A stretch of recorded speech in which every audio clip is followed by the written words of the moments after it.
All right, good morning. So today we're doing lesson 11, and today we're going to learn how to convert from standard form to scientific notation. So in the last lesson, we learned how to convert from scientific notation to standard form. So I have that do now for you. So I'd like you to complete 1, 2, and 3 and pause this video and come back to check your answers. All right, so if we take a look at question number 1, we have 4.2 times 10 to the 8th.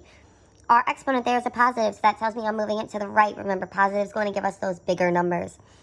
So I move my exponent to the right 8 times, and I end up with 420 million. Here I have 7.1 times 10 to the negative 4th. I have a negative exponent, which tells me I'm moving it to the left 4 times.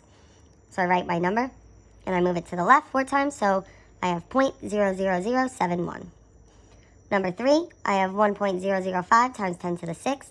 Positive exponent, so I'm moving it to the right 6 times. I move it to the right, and I end up with 1,005,000. So now,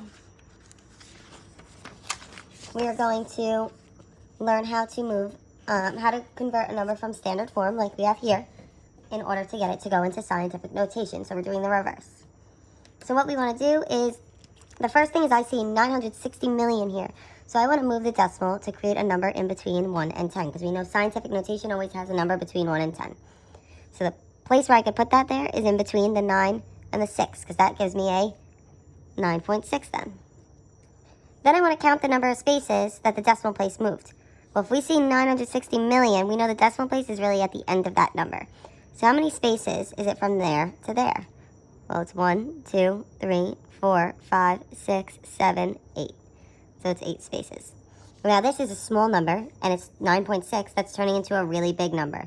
So if we're dealing with a really big number, then our exponent's going to be a positive. So here we have that number between 1 and 10, my 9.6. And it's always times 10 to a power, so it's times 10 to the. We have 8 spaces, so it's going to be, and this is a big number, so it's going to be a positive 8 there. So let's look at the first example here. I have 302,600,000 there. So first I need to put my decimal to create a number between 1 and 10. So that would be right here in between the 3 and the 0. So I have 3.026, and I don't need to write the rest of those zeros there.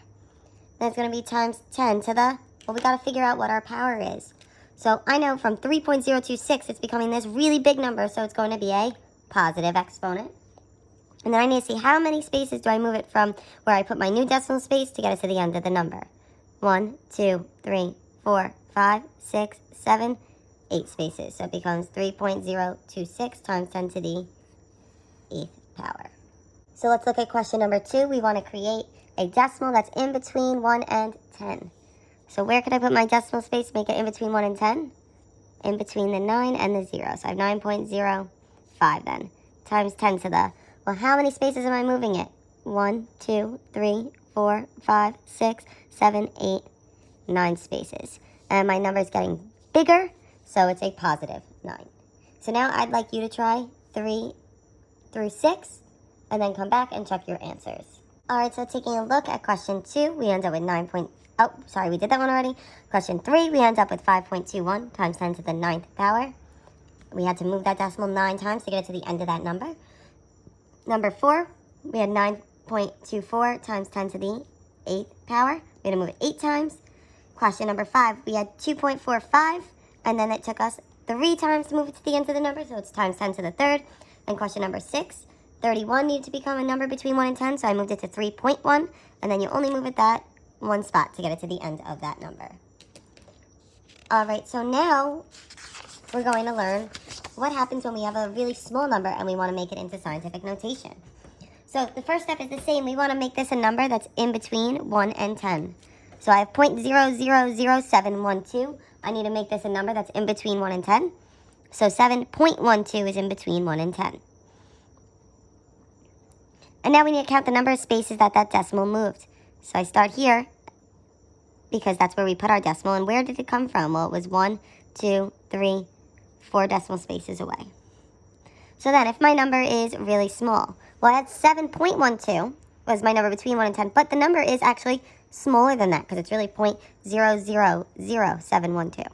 So since it's a really small number, my exponent is going to be a negative. So this becomes 7.12 times 10 to the negative 4th. So if we look at the example here, I have 0.000000058. So I need to make this a number between 1 and 10. So that would be by making it 5.8. Then it's times 10 to the, well, how many spaces do I need to move it to get it to the original decimal? 1, 2, 3, 4, 5, 6, 7 spaces. And it becomes a really small number, so it's to the negative 7th. So let's look at the next page. I have question number 2. I need to make this a number between 1 and 10. So that's by putting the decimal in between the 7 and the 8. So I have 7.8 then. Times 10 to the, how many spaces? So I have 1, 2, 3, 4 spaces. And this 7.8 becomes 0.00078, so it's a small number, so it's a negative exponent. So now I'd like you to try 3 through 6 and come back to check your answers. All right, so if you take a look at question 3, 4.001 is where we would put that decimal to make it between 1 and 10. And then we need to move the decimal 6 times, so it becomes times 10 to the negative 6. Number 4, 3.9 is the decimal between 1 and 10. And then we need to move it 3 times, so it becomes times 10 to the negative 3rd. Then here we have 2.105 times 10 to the negative 4th, because you need to move it 4 times, and it's getting smaller. Then we have 2.007 times 10 to the negative 4th, because we need to move it 4 times, and our number is getting smaller. So then now I have some mixed practice for you to try. So by mixed practice, there could be numbers with positive exponents or numbers with negative exponents. Remember, you're going to have a positive exponent if the number is getting bigger from that number that you create between 1 and 10. And it's going to be negative exponent if we have that number that gets smaller. So I'd like you to take a second and try 1 through 5.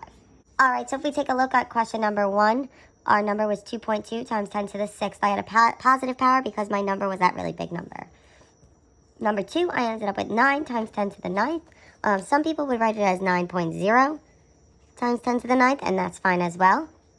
And remember, it's a really big number, so my exponent is positive. Number 3, I have 2.59 times 10 to the negative 4th. I have that really small number, so I have that negative exponent. Number 4, I had 6.005 times 10 to the 6th. I had the really big number, so it was a positive exponent. And then I had 7.5 times 10 to the negative 6th. I had a really small number, so it was a negative exponent. If you have any questions, please comment them on the video or on the Google Classroom, and then complete worksheet number 11.